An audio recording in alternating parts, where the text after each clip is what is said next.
예, 오늘 에스라서 6장에서는 드디어 이제 성전의 완공과 그로 말미암은 이스라엘 백성들의 영적 생활의 회복에 대해서 우리가 살펴보려고 합니다. 우리가 지금 공부하고 있는 부분은 성경에서 역사서라고 하는 부분인데요. 구약 성경은 일단은 창세기부터 신명기까지 5권의 모세 오경이라고 알려져 있는 이 모세가 기록한 오경이라고 알려진 이 5권의 책은 율법서라고 이렇게 얘기를 합니다. 율법서. 그리고 여호수아부터 시작해서 지금 우리가 공부하고 있는 이 부분, 그래서 느헤미야를 지나서 에스더까지를 우리가 역사서라고 합니다. 역사서라고 하는 것은 이스라엘 역사를 통해서 하나님께서 자신을 어떻게 알리시고 계시하셨는지를 우리가 보는 거죠. 무슨 이스라엘 역사를 우리가 한국 사람이 뭐하러 공부하냐? 이스라엘 역사를 공부하자는 게 아니라 하나님께서 이스라엘 역사 안에서 어떻게 역사하셨는지, 어떤 성품을 가지고 계신지, 또 어떨 때는 기뻐하시고 어떨 때는 진노하시고 어떨 때는 복을 주시고 어떨 때는 저주하시고, 하나님에 대해서 잘 알 수 있는 방법은 이스라엘 역사 속에서 하나님이 어떤 모습으로 나오셨는지, 등장하셨는지를 우리가 살펴보는 것이죠. 네. 그리고 뒤이어서 시가서 또는 지혜서 이렇게 얘기를 하는데요. 지혜서라고 하는 것은 하나님의 지혜가 들어있다는 의미에서의 지혜서고, 시가서라고 하는 것은 그 문학적 기술 방법이 일반 산문처럼 되어 있는 것이 아니라 시의 형태로 운을 우리 시조처럼 운이 맞아서 운율 형태로, 시가의 형태로 기록되어졌다. 그래서 우리는 이것을 시가서라고 하기도 하고, 그 내용으로 보자면, 형식으로 보자면 시가서요, 내용으로 보자면 지혜서다 이렇게 얘기를 합니다. 그리고 뒤이어서 하나님께서 예수 그리스도의 재림과 이스라엘의 회복을 선포하시는 소위 말하면 예언서 또는 대언서라고도 하는데요. 이스라엘의 미래, 즉 현재의 이스라엘의 상태를 꾸짖고 그들이 회개를 하고 마음을 돌이키면 마지막 날들에 하나님께서 그들을 어떻게 회복시킬 것인가에 대한 이야기, 그리고 이를 위해서 하나님께서 아들을 보내시고 그 아들은 육체를 입고 이 땅에 인간의 모습으로 하나님이 오셔서 어떠한 삶을 살고 어떻게 구속을 완성하고 어떻게 마지막에 최종적으로 통치하실 것인가, 이 모든 것들을 총괄적으로 예언해 놓은 책, 그래서 우리가 이것을 대언서라고 합니다.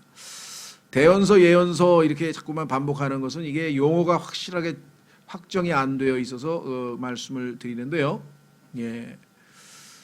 일단은 하나님의 말씀을 대신해서 발언했다. 그래서 대언서라고 보통 하기도 하지만, 그러나 그 내용의 핵심이 예언이기 때문에 예언서라고 이렇게 좀 좁은 의미로 쓰는 것이 더 좋지 않을까 이렇게 생각을 합니다. 어쨌거나 그 문제는 나중에 또 우리가 기회 있을 때 이야기하고, 자, 그 중에 이제 우리는 이스라엘의 역사 중에서 에스라라고 하는 책은 어느 시대의 역사를 다루고 있는가, 즉 하나님께서 이제 이스라엘 백성들을 이집트에서 끄집어내서 하나님의 거룩한 백성으로 삼으시고 그들을 광야 생활의 훈련을 거쳐서 드디어 이제 가나안 땅, 지금의 팔레스타인이죠. 지금 이스라엘 살고 있는 현재 이스라엘이 살고 있는 그 땅으로 인도하셨는데, 그들이 거기에서 사사기 시대를 우리가 사사기를 공부했듯이 사사기 시대 내내 반복해서 악순환이 거듭됐습니다. 하나님의 은혜로 조금 순종하면서 화평한 평화로운 태평성대를 좀 지나는가 싶더니 그들이 다시 느슨해지고 하나님의 말씀을 어기고 도덕적으로 타락하고 결국은 영적으로 타락해서 하나님 대신에 우상을 섬기고, 그래서 하나님께서 이방 민족들을 동원해서 그들을 징계하시고 벌하시고 그들이 다시 울부짖고 하나님이 사사를 보내서 구출하고, 그래서 다시 평화를 되찾았다가 얼마 후에 다시 또 그들은 죄를 짓고, 이렇게 해서 이 10여 명의 사사들이 등장할 때까지 상당한 기간, 200~300년간의 상당한 기간을 반복해서 이와 같은 악순환이 지속되었는데, 뭐 이스라엘 민족만 그런 것은 아닙니다. 우리 민족의 역사를 봐도 계속해서 악순환입니다. 전쟁했다가 조금 평화롭게 지내다 보면 또 전쟁 나고, 조금 있다 조금 평화롭다 그러면 반역이 일어나고, 조금 있다 조금 평화롭다 보면 중들이 일어나고, 조금 있다 계속해서 전쟁의 역사가 인간의 역사인데, 그것은 인간의 마음에 욕심이 있기 때문에 전쟁과 싸움은 있을 수밖에 없다라고 야고보서 5장에서 말씀을 하셨죠.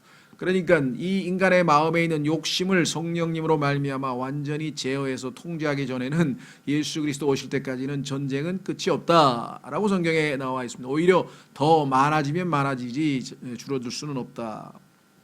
그래서 결국은 하나님께서는 이제 이들에게 70년의 망명, 다시 말해서 70년 동안 다른 나라로 포로로 잡혀가도록 그렇게 허락을 하셨고, 그 포로로 잡아간 왕국의 이름이 바벨론 왕국입니다.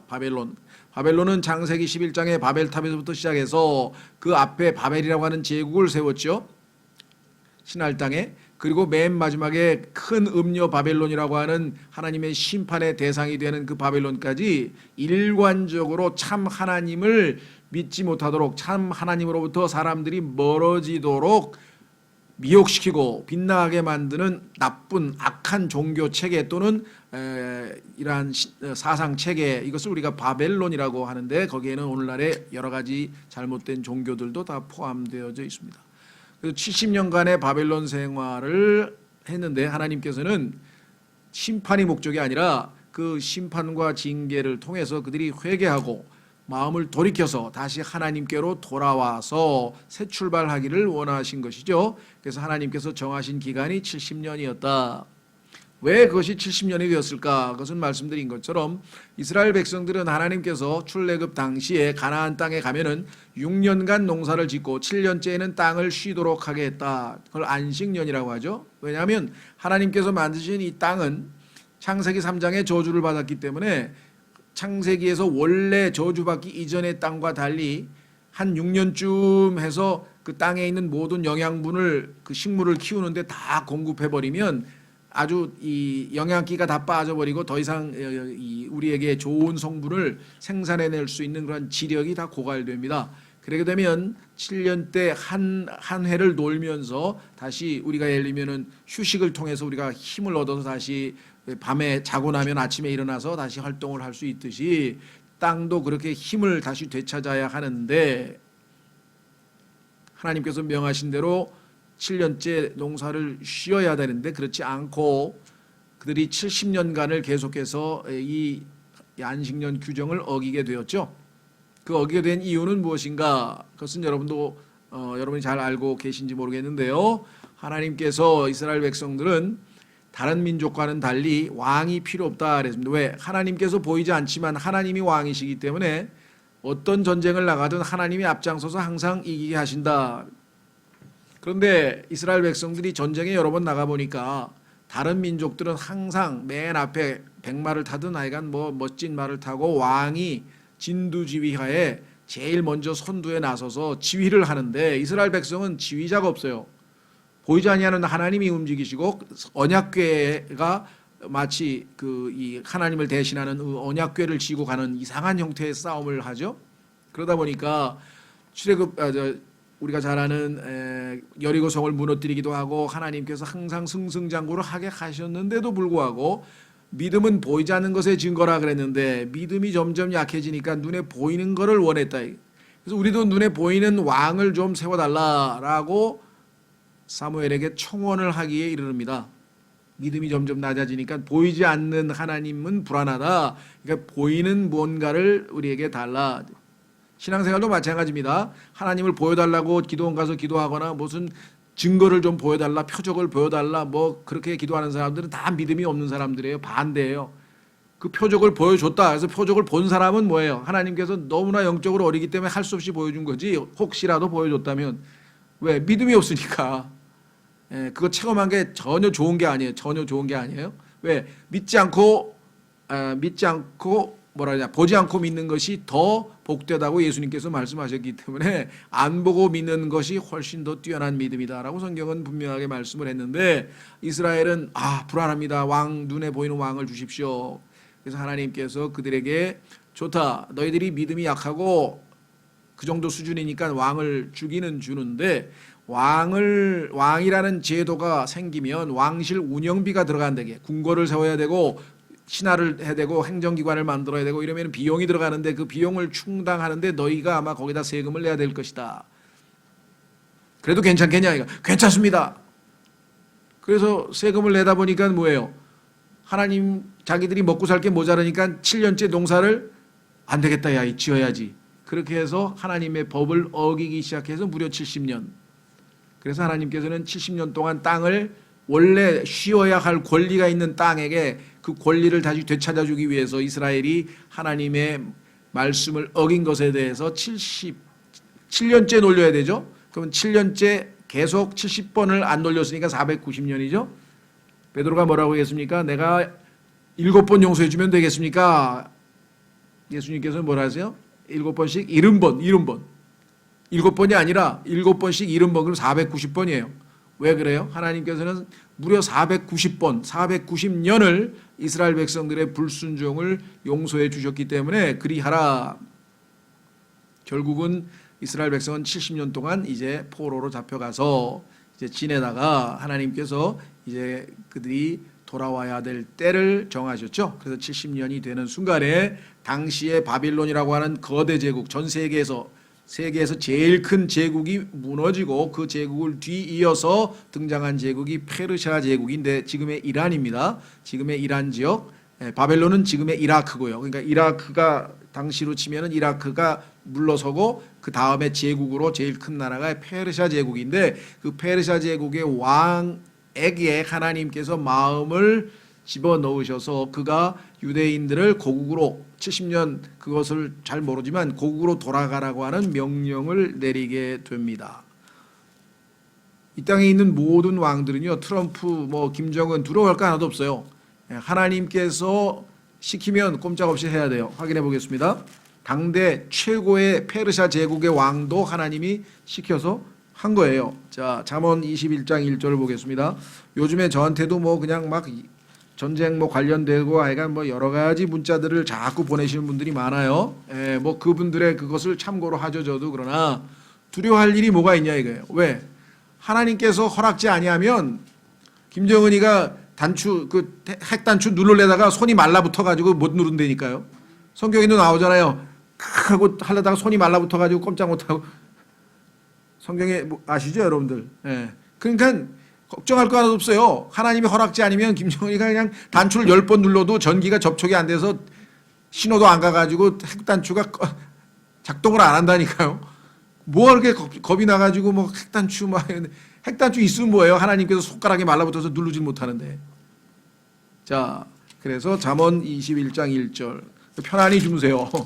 기도하시면서 하나님, 김정은이 손가락이 말라붙어서 잠언 21장 1절 왕의 마음이 물 있는 강들과 같이 주의 손 안에 있나니. 주의 손 안에 있어요. 그분께서 친히 원하시는 곳으로 그것을 돌리시느니라. 하나님께서 시키시면은요, 이 상에 있는 모든 권세들은 다 하나님이 시켜놨어요. 그렇죠?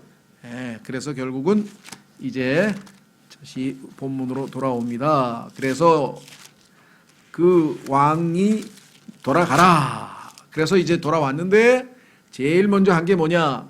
우리가 하나님 중심의 신앙생활을 올바로 못했기 때문에 모든 불행을 맞이했으니 가서 성전부터 재건하자. 왜? 거기가 이스라엘의 예배 중심이었으니까. 오늘날 우리는 영과 진리로 경배하지만 그 당시 사람들은 성전이라고 하는 장소가 정해져 있습니다. 하나님께서 자신의 이름을 두실 장소가 정해져 있어요. 그래서 거기에서만 예배를 드려야 돼요. 그래서 거기로 갔어요. 가서 성전이 다 파괴됐기 때문에 우선 성전을 건축하기 위해서 사람들을 불러 모아서 하나님의 뜻에 순종해서 이제 예배를 회복하기 위해서 영적 부흥을 위해서 다시 성전을 짓기 시작하는데 초석 건물을 지으려면 처음에 기초 돌을 놓죠. 그리고 그 위에다 이제 집을 짓는데 그 초석을 놓으면서 막 기뻐가지고 막 할렐루야를 외치고 막 굉장했는데 그 무너진 성전을 먼저 있던 솔로몬이 지었던 그 어마어마한 성전을 목격했던 사람은 울었어요. 왜? 성전을 기초를 놓기는 놓았는데 너무나 형편없어. 과거에 그 화려했던 성전에 비하면. 그래서 울었더라. 그러니까 노인들은 울고 젊은이들은 웃고 그래서 이게 우는 건지 웃는 것인지 구별이 안 가고 와 하는 소리가 쫙 퍼졌어요. 그랬더니 당시에 거기에 살고 있던 사마리아 사람들이 가만히 있어봐. 이게 유대인들이 돌아와가지고 지금 이게 뭐 하는 짓이야. 이거 우리의 지금 삶의 터전을 다 엉망으로 만들고 있잖아. 그렇게 해서 반발을 합니다. 그래서 우리도 같이 끼자. 너희는 하나님의 백성이 아니니까 안 돼 하고 성별 분리를 원해서 안 된다고 했더니 이들이 방해 공작을 펴서 편지를 왕에게 보내서 이 사람들이 지금 유대인들이 와가지고 반역을 꾀하려고 지금 성전을 짓고 난리가 났습니다. 그렇게 해서 일시 이제 공사를 중단시키는 일이 발생을 하게 됐죠. 그래서 방해가 하나 있었고요. 두 번째는 성전 공사가 쉽지가 않잖아요. 그래서 교회 생활도 보통 한 2, 3년 막 3, 4년은 막 뜨겁게 하다가 그 다음에 한 5, 6년은 어디로 갔는지 그냥 뭐 보이지도 않고 뭐 엉성하게 하다가 나중에 좀 회개하고 하나님께 징계를 좀 받아서 회개하고 나서 또 이제 한 10년쯤 지난 다음에 나타나는 사람들 엄청 많아요. 교회 보면. 그러니까 항상 뜨겁게 막 흥분해가지고 막 할렐루야만 하는 사람들이 있는 게 아니에요. 교회는. 그래서 보니까 한동안 열심을 냈던 사람들이 방해 공작도 있었고 뭐 하나님 허락지 않으신가 보다 우리. 그럼 할 수 없다. 어떻게 할까? 그러니까 우리 집부터 짓자. 그래서 돌아와서 자기들 집부터 짓는데 열을 올리다 보니까 신앙생활은 어디로 가고 우리도 그렇죠. 뭐 돈 벌어가지고 집 사느라고 뭐 교회 그거 중요한 거 아니야. 지금 급한 게 지금 빨리 집부터 하나 얻어야 되는데 뭔 소리야. 그러니까 신앙생활 다 엉망진창으로 하는 사람들이 우리 주변에 많잖아요. 먹고 사는 게 더 중요하다고. 왜 사는데? 요즘 무슨 영화에 뭐 무엇이 중한디 그렇다면서요? 무엇이 중한디? 무엇이 중한디? 하나님과 영적 생활이 중요한데 그거를 제껴놓고 그냥 세상으로 돌아가면서 딴짓하고 돌아다니다가 이스라엘 백성도 자기 집 짓느라고 성전을 등한시했더니 하나님께서 이 녀석들 봐라. 그래서 보낸 대언자가 누구냐? 그게 학개하고 스가랴라고 하는 사람을 보내서 너희가 지금 너희 집을 먼저 지어야 되겠느냐? 하고 외치는 그것에 회개하고 돌아왔어요. 하나님께서 얼마나 기뻤겠어요. 그렇죠? 뭐 말 안 듣는 건 잘못했지만 우리가 부족하니까 그래도 하나님의 그 질책에 대언한 대언자의 말씀을 듣고 회개하고 돌아와서 이제 다시 짓기를 시작을 했는데 이번에는 또 나타나서 누가 너희에게 그런 권리를 줬냐? 누가 허락했어? 하고 또 따져 묻는 자들이 있었죠. 그때 이제 확인하기 위해서 우리는 우리 마음대로 하는 게 아니다. 하나님께서 너희 이 통치자인 황제에게 우리에게 가서 성전을 지으라고 명령한 것 때문에 우리는 왔다. 이렇게 얘기를 했죠. 그래서 확인차 관리를 파송해서 황제에게 문의를 했더니 황제가 찾아봐라. 그런 기록이 있는지 하고 도서관에 가서 쭉 찾아보니까 그 기록이 남아 있어서 그 기록을 지금 낭독하고 너희는 가서 유대인들이 성전 짓는데 간섭하지 말고 황제의 예산에서 모든 비용을 다 지불하고 열심히 성전을 지어서 왕과 나와 내 아들들을 위해서 기도하라고 해라. 이렇게 했어요. 그러니까 목적은 자기 기도해 주기 위해서 그러나 저러나 어쨌거나 하나님께서 그렇게 시킨 거죠. 자, 그래서 그 내용이니까 이제 쭉쭉 읽어갑니다. 서론이 이렇게 긴 거는 읽으면서 전체적으로 이게 무슨 내용인지 뭘 알고 넘어가야 되니까. 그렇죠? 자, 그래서 1절 내용이 어렵지 않기 때문에 읽어가면 쭉 이해가 되실 거예요. 지금 배경 설명을 했고요. 이에 다리오 왕이 칙령을 내려 두루마리를 둔 집을 요즘에는 도서관이라 그래요. 도서관. 그렇죠. 옛날에 벌써 도서관이 있었어요. 알렉산드리아에 도서관이 있기 전에 이미 도서관이 있었는데 바벨론에서 보물들을 쌓아둔 거지. 보물들은 돌만 얘기하는 거 아닙니다. 이 트레저라고 하는 말은요. 여러 가지 물건들, 예를 들면 책도 보물에 해당되고요. 우리도 그렇죠. 뭐 신라 시대에 어떤 무슨 뭐 서책 하나 나오면 뭐 국가 보물로 정하잖아요. 그런 의미에서 그런 보물들을 중요한 것들을 보관해 놓은 창고에 가보니까 찾아보게 하였더니 메대 사람들의 지방에 있는 궁궐에서 앙메다의 도시 이름입니다. 에서 두루마리 하나를 찾으니 두루마리라고 하는 것은요.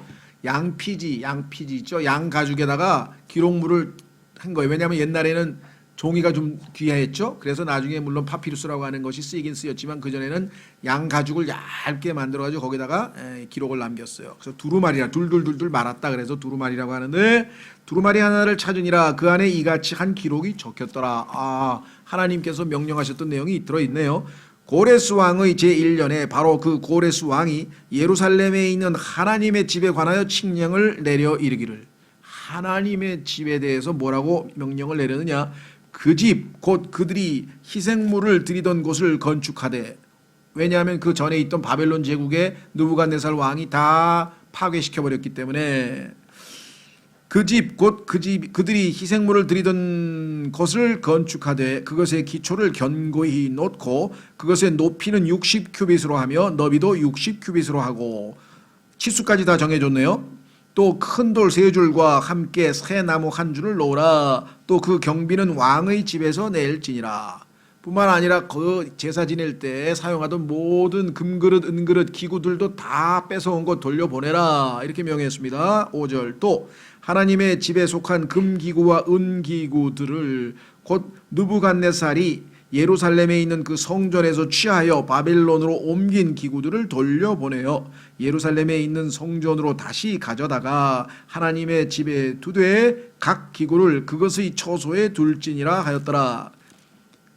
그런 명령서가 나왔어요. 아, 이게 왕이 쓴, 옛날로 치면은 어명을 받으시오 하고 뭐 두루마리를 두루룩 해서 풀죠. 그럼 거기에 써 있는 그 써 있는 내용이 보관되어 있던 거를 어명을 찾아서 읽어준 거예요.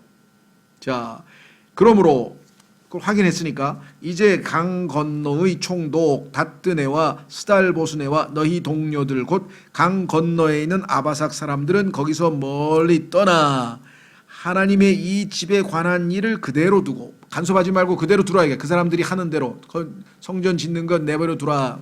이 alone이라고 하는 말이 현대 영어에도 쓰이죠. Leave me alone. 나 좀 내버려 둬. 간섭 좀 하지 말아라. 귀찮아. 피곤해. alone. 이게 그 얘기예요. 간섭하지 말고 그 사람들 짓는 거 그대로 내버려 두라 이 말이에요. 유대인들의 총독과 유대인들의 장로들이 하나님의 이 집을 그것의 처소에 건축하게 하라.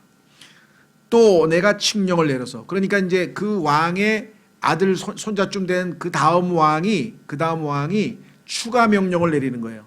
자기 선배 왕이 한 칙령을 보고 내가 여기다 덧붙여서 좀 명령을 내리겠다.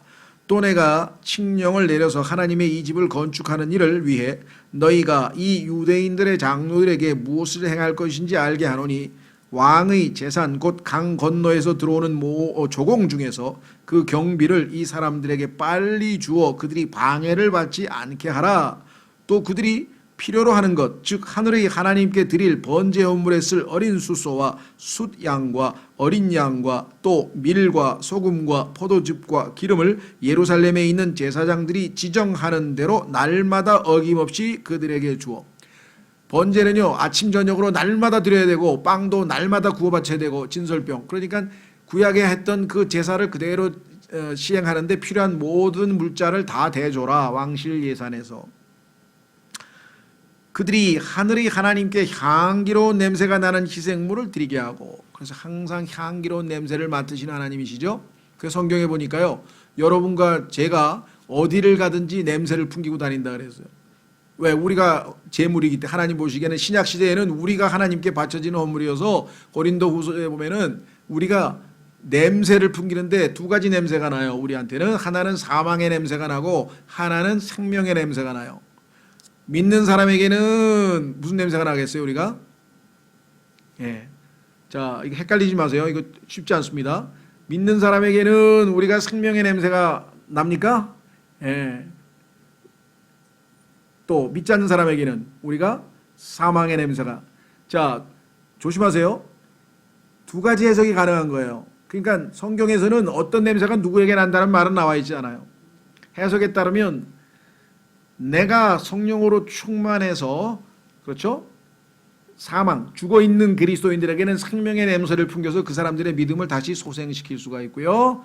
예수 믿지 않는 사람들은 우리가 가면은 사망의 냄새가 나와. 그들이 삶에 재미가 없어. 다 예수 믿는 사람 와서 야, 이제 우리 재미도 없는데 다 피하자 이렇게 되고요. 그렇죠. 반면에 또 우리가 생명의 복음을 들고 가면은 우리는 믿지 않는 사람들에게 생명의 냄새를 풍기는 것이고요. 그렇죠. 반면에 예수 그리스도를 느슨하게 믿는 사람들에게는 우리가 사망의 냄새를 풍겨서 그들로 하여금 우리를 돕게 만들고. 이게 답이 정해져 있는 게 아니에요. 하여간 우리는 사망의 냄새를 풍기든지 생명의 냄새를 풍기든지 우리에게서는 뭔가 냄새가 난다. 여기 나와 있습니다. 하나님께서 받으시는 향기로운 냄새가 나는 희생물을 드리게 하고 또 왕과 그의 아들들의 생명을 위해 기도하게 하라. 아, 이게 목적이군요. 야, 우리가 보니까 그 이스라엘의 하나님이 보통 센 하나님이 아니야. 그 하나님께 기도를 해야 우리도 좀 살아남을 거 아니냐. 그래서 기도 부탁을 하는데 그러기 위해서는 그 하나님의 성전이 재건이 돼야 되잖아. 요게 지금 사실은 자기의 유익을 구하기 위한 목적이 숨겨져 있었네요. 11절 또 내가 또 칙령을 내리노니 누구든지 이 말을 변개하면, 지금 내가 머리는 명령을 변개하면 그의 집에서 들보를 빼서 일으켜 세우고 그를 그 위에 매달며 이것으로 인해 그의 집을 거름더미가 되게 하라. 벌을 주라 이게 다 없애라 이게 집을 다 망하게 해라 이게 패가 망신.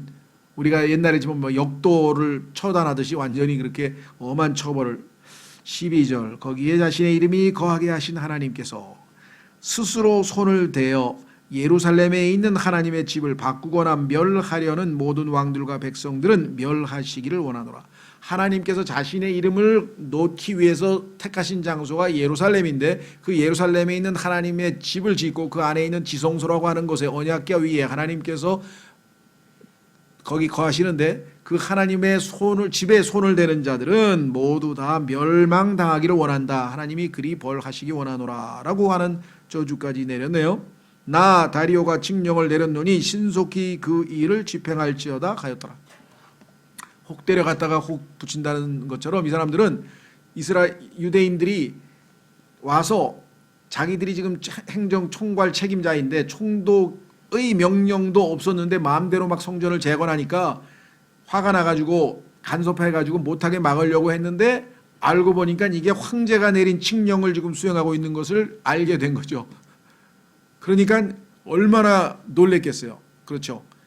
그 다음부터 즉 황제의 칙령을 알고 난 다음부터 이들 소위 말하면 이 관리들이 이스라엘 백성들을 어떻게 대했겠습니까? 예전과는 사뭇 다르게 대했겠죠. 예전에는 요즘 표현으로 하면 갑질을 엄청 했을 텐데 이제는 뭐예요? 야, 저 사람들이 황제 백이 있는 사람들 아니야. 야, 이거 잘못했다가는 보고 들어가면 난 관리고 뭐고 다 목 잘리게. 야, 잘해줘라, 잘해줘. 부하들 다 불러다가 다 잘해줘라 했겠죠. 그렇죠? 예, 참 하나님께서는 자신의 성전을 짓는 자들에게 이와 같은 놀라운 복을 주셨네요. 생각해 보십시오. 70년 동안 망명 가가지고 쫓겨가서 살다가 고국에 그야말로 요즘 표현이 맨 땅에 헤딩이라면서요. 아무것도 없이 빈손으로 그냥 일단 왔어요. 집도 없어. 와보니까 다 성전은 불타버렸고 여기서 정말 자수성가하기 위해서 그냥 애를 쓰고 있는데 방에는 있지 뭐 정말 난감한데 하나님께서 이렇게 간섭하셔서 개입하셔서 참으로 이렇게 돕고 계신 것을 보면 얼마나 힘을 얻고 용기를 얻었겠는가 한번 생각해 보시면 이해가 되시겠죠. 13절 그때 강 이편의 총독 다뜨네와 스달보스네와 그들의 동료들이 다리오 왕이 보내온 것에 따라 이처럼 신속히 행하니라. 시키는 대로 다 했습니다. 유대인들의 장로들이 건축하고 대언자 학계와 이또의 아들 스가랴의 대언을 통해 형통하였더라. 이제 힘을 얻어서 건축을 하는데 또 대언자들이 와서 하나님의 말씀을 막 영적으로 공급을 하니까 기도도 대신해주고 그러니까 얼마나 막 용기가 백배했겠어요. 그렇죠? 막 성전 짓는 일이 기뻤을 거예요. 여러분 어떠세요? 오늘 엄청 추운데도 온 거 보니까 여러분도 뭔가 아주 상당히 지금 막 영적으로 충만한 것 같은데 아니면 여기가 뜻해서 오셨나? 어쨌거나 여러분이 이 삭막한 시대에 하나님 말씀을 들으러 이 시간에 왔다는 것은 예산일이 아니에요. 여러분 생각에는 뭐 내가 믿음이 괜찮은가? 아니고요. 하나님의 은혜죠. 하나님께서 여러분들의 마음을 감동시키지 않으셨다면 뭐 추운데 여기까지 왜 왔겠어요? 그렇죠? 자, 그래서 얼마나 은혜 받은 사람인가 우리가. 형통하였더라. 그들이 이스라엘의 하나님의 명령과 페르시아 왕 고레스와 다리오와 아닥사스다의 명령대로 그것을 건축하여 완성하되. 왕들 세상의 권력으로 보면 우리나라는 뭐 대통령 뭐 대단한 권력자지만요. 하나님은 보시면요. 그 모든 민족들 이 세상에 UN 가입 뭐 전 세계에 지금 몇 개 민족이 있는지 모르겠는데 한 300개로 칩시다. 그러면 300개의 나라들 민족들이 있는데 그 민족들 다 합쳐도 하나님께서는요. 물통에 물 한 방울로 간주하시겠다고 성경에 써 있어요. 근데 그런 하나님을 아버지로 둔 사람들이 뭐 전쟁 나면 어떡하지, 뭐가 어떤 뭐 막 불안해하고 왜 그런지 모르겠어요. 아까도 말씀드린 핵단추 못 누른다니까. 아니, 누르면 우리는 가면 되잖아. 셋째 하늘로 올라가면 될 거 아니에요, 우리는. 이사 가면 될 거 아니에요. 이사 가면 되는데 왜 이렇게 겁이 많으시고요. 자, 그래서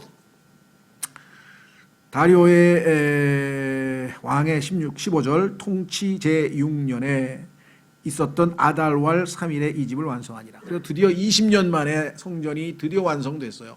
기초를 놓고 시작해가지고 총 20년이 걸렸는데 중간에 이제 몇 년 이제 까먹었죠. 예. 자, 우리도 마찬가지입니다. 교회가 출발할 때 막 충만하고 막 열심을 가지고 이렇게 하지만 중간에 가다가 어째 교회가 느슨해지고 이게 어째 좀 왜 이러지 싶을 때가 당연히 있죠. 예. 그러나 하나님께서 자신의 하나님의 집을 사랑하시듯이 또 교회도 하나님의 간섭과 도우심으로 은혜 가운데 다시 이렇게 영적으로 회복되어지는 그러한 역사를 우리도 경험합니다. 여기 나와 있죠. 16절 이스라엘 자손과 제사장들과 레위 사람들과 포로로 잡혀갔던 자들의 자손들 중에 남은 자들이 기쁘게 하나님의 이 집의 봉헌식을 행하며, 봉헌이라고 하는 바친다 이 말이죠. 하나님 드디어 하나님의 집을 다 완성했습니다. 이거 하나님께 바칩니다. 그래서 우리도 보면 뭐 사실은 그것과는 달라요. 옛날에 보면은 예배당에서 헌당 예배하는데 그 헌당은 하나님의 집은 자기야. 오늘날 하나님의 집은 우리 살아있는 우리가 하나님의 집이고요. 구약하고 다른데도 그 아직도 세대적 진리를 한 번도 배운 적이 없어서 구약 신약을 구분을 못하니까 헌당 예배가 마치 이것 지금 봉헌하는 이거하고 같은 것처럼 착각을 하는 거죠. 물론 하나님의 자녀들이 모여서 함께 예배를 드리는 그 예배당 장소니까 그것도 하나님 것이라고 바친다고 해서 잘못된 것은 없지만 그것이 구약에서 얘기하는 하나님의 집이냐? 그건 아니다. 그 개념은 이해를 하고 계셔야 되겠죠. 예, 그것을 비난하는 건 아닙니다. 뭐 예배당 잘 지어서 하나님께 바치면 좋은데 너무나 뭐 과도하게 막 돈을 많이 들이고 막 이래서 지금 사회적으로 무리를 일으키고 그런 것 때문에 문제가 되는 거겠죠. 자, 그래서 이 집에 봉헌식을 행하며 하나님의 이 집을 봉헌할 때 어떻게 했느냐? 숫소 100마리와 숫양 200마리와 어린 양 400마리를 드리고 또 하나님의 지파들의 수대로 숫염소 12마리로 온 이스라엘을 위하여 죄 헌물을 드리며. 그렇죠. 하나님께 헌물을 바치고 특히 중요한 것은 뭡니까? 자기가 70년 동안 징계받고 돌아와서 회개하는 그 모습을 하나님 앞에 보이는 죄 헌물을 하나님 앞에 바쳤습니다. 안타까운 것은 솔로몬이 제2성전, 다시 말해서 솔로몬이 처음의 성전, 첫 성전이었죠. 파괴된 그 처음 성전을 지어서 바칠 때, 하나님께 바칠 때, 봉헌할 때는 보니까 숫소 2만 2천 마리를 바쳤고 어린 양은 12만 마리를 바친 걸로 나와 있어요. 그러니까 뭐 정말 이스라엘 땅 전체가 이 그 뭐라 그러나 여기 지금 그 저 갈비 냄새 그냥 그렇죠. 아니 소 2만 2천 마리하고 양 12만 마리를 다 태워서 하나님께 하늘을 향해 갔으면 막 온 하늘이 향기로 막 진동을 했을 거 아니에요. 그렇죠. 예, 뭐 옆에서 조금만 지나가도 이 앞에서도 냄새가 막 나고 그러는데 옆에 집에서 어마어마했을 거예요. 근데 지금은 정말 겨우 지금 회복이 되려고 막 시작을 해서 뭐 100마리, 200마리, 뭐 400마리 이 정도밖에 안 돼. 오늘도 마찬가지입니다. 우리나라도 처음에 뭐 평양에서의 1907년도에 있었던 부흥 때문에 굉장히 아주 참 복을 누릴 때가 있었는데 교회가 점점 쇠퇴하고 참 몰락해가는 와중에 그나마 또 이제 하나님께서 이제 올바른 이 성경을 우리에게 주셨는데 이 올바른 성경 가지고 하는 무리들이 그냥 몇 명 안 되잖아요. 그렇죠? 몇 명 안 되는 사람들끼리지만 그래도 기쁨으로 여기 써 있습니다. 죄업물을 드리고 회개하고 새 출발합니다. 18절 제사장들을 그들의 구분대로 레위 사람들은 그들의 계열대로 세워 예루살렘에 계신 하나님을 섬기게 하되 모세의 책에 기록된 대로 하게 하니라. 하나님께서 다윗 나중에 보면은 다윗 시대에 그 찬양하는 사람들을 24개 조로, 요로 지금 1조, 2조, 3조 이렇게 조로 다 나누었잖아요. 그래서 하나님께서 정하신 그 규정을 그대로 율법에서 가져다가 조직을 딱 해서 1조, 2조, 3조 뭐 이런 식으로 해서 순서대로 예배를 돕는 그러한 역할을 했다. 그러니까 율법을 그대로 존중하는 율법 회복의 올바른 역사가 일어났다 그랬습니다. 19절 포로로 사로잡혀 갔던 자들의 자손이 첫째 달 14일에 유월절을 지켰으니 얼마나 감사했겠습니까? 타이밍이 또 적절했죠. 성전을 완성하고 얼마 있다가 바로 유월절이 시작이 되는데 유월절은 성경에서 뭐라고 그랬냐면 하나님께서 이스라엘 민족에는 원래 달력이 있었어요. 1월, 2월, 3월, 4월 이런 이제 달력이 있었는데 하나님께서 출애굽을 할 때에 달력을 하나 새로 만들었어요. 이것은 영적인 달력이에요. 종교력이라고 하는데 영적인 달력을 만들어서 6월절이 원래는 3월 내지 4월쯤 되는데 일반적으로는 그날을 첫째 달로 한다. 그래서 새롭게 출발하는 거예요. 하나님과의 관계에 있어서는 새로운 출발하는 거죠. 우리도 마찬가지죠. 그렇죠?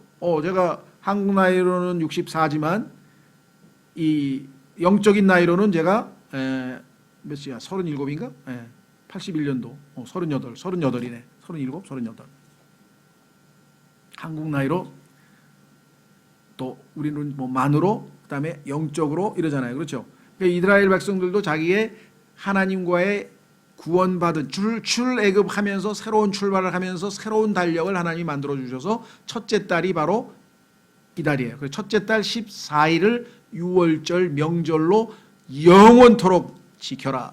천년왕국에서도 영원토록 지키는 명절이 이 바로 유월절과 장막절인데요. 자 보세요. 어디 갔습니까?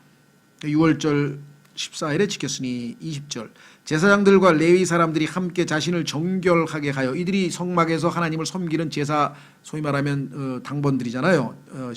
섬기는 자 봉사자들이잖아요.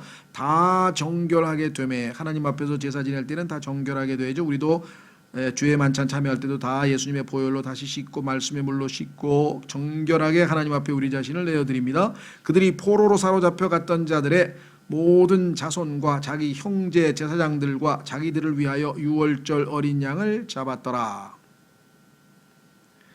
21절 포로 생활에서 벗어나 되돌아온 이스라엘 자손과 그 땅의 이교도들의 더러운 것으로부터 자신을 분리하고 저들에게 돌아와 주 이스라엘의 하나님을 찾는 모든 자들이 먹고 유월절 어린 양을 먹는 거죠. 이래 동안 기쁘게 무교절을 지켰으니. 자, 무교절 이게 한문이죠. 교란 말은 이제 누룩이라고 해요. 누룩 없는 빵. 그래서 이걸 무교병이라고 하는데 이 무교절을 지키는 이유는 무엇인가? 그것은 바로 우리가 유월절 어린 양의 피로 구속을 받은 다음에 우리는 그 다음에 어떻게 살아야 됩니까? 거룩히 구별되어서 사는데 그 삶은 이 세상에서의 방식으로 보자면 굉장히 쓰라린 체험이에요.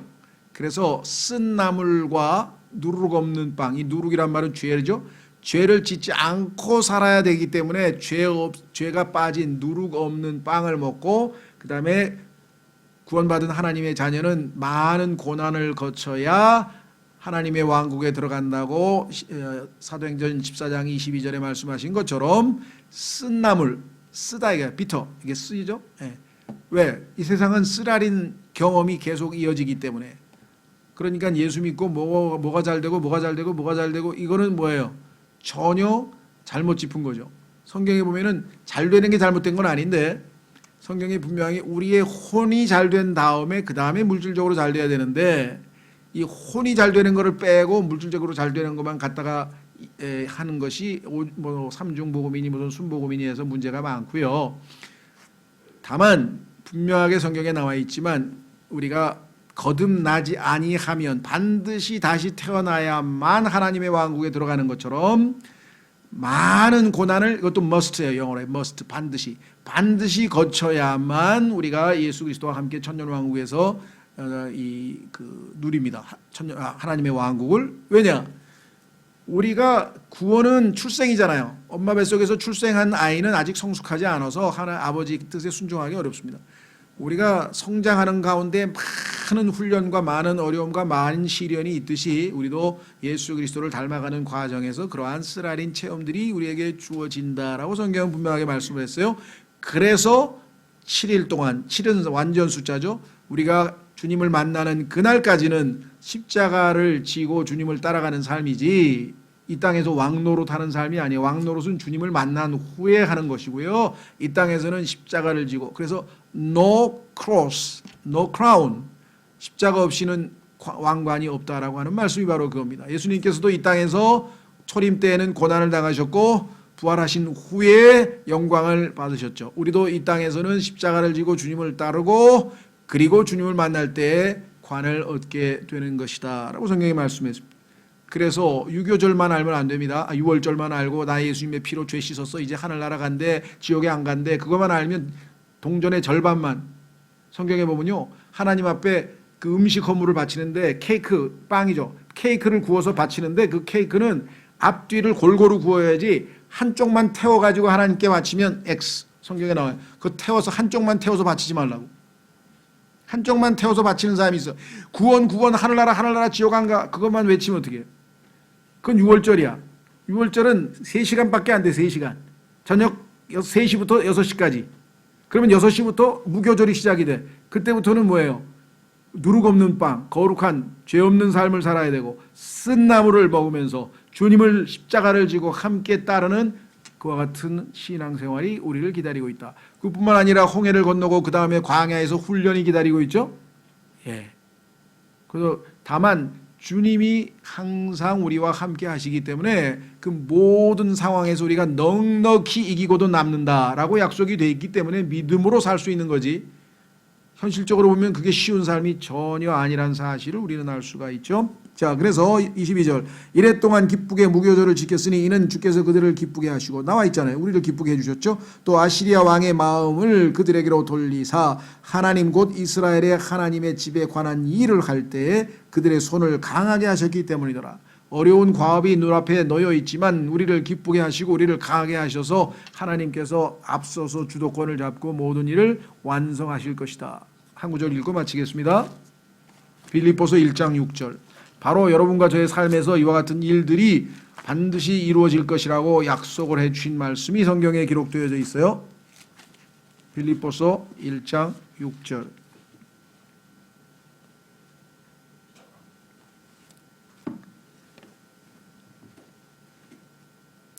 너희 안에서 선한 일을 시작하신 분께서 예수 그리스도의 날까지 그 일을 이루실 것 바로 이것을 나는 확신하노라. 근데 그 선한 일이 무엇인가 봤더니 로마서 8장에서 하나님께서는 모든 것을 합력하여 선을 이루신다고 했는데 로마서 8장 29절에 가니까 하나님께서 우리를 하나님의 아들의 형상대로 만드시는 것, 즉 우리를 예수 그리스도의 모습으로 닮아가게 하는 것이 하나님의 선한 일이라. 마치 엄마니 뱃속에서 아이가 잉태돼서 조금씩 자라나서 9개월 만에 완성돼서 사람의 모습으로 태어나듯이 우리 안에 그리스도께서 형성되기 시작해서 조금씩 우리 안에서 그리스도께서 형성되어 가서 예수 그리스도를 만나는 그 순간에 우리도 예수님처럼 될 것이다. 이것이 하나님께서 완성하시고자 하는 선한 일이다. 이렇게 성경에 써 있습니다. 선한 일, 야 나에게 뭐 잘 풀리나 보다. 그런 의미에서의 선한 일이 아니에요. 성경에서 말씀하시는 선한 일은 우리가 예수 그리스도처럼 된다는 겁니다. 예.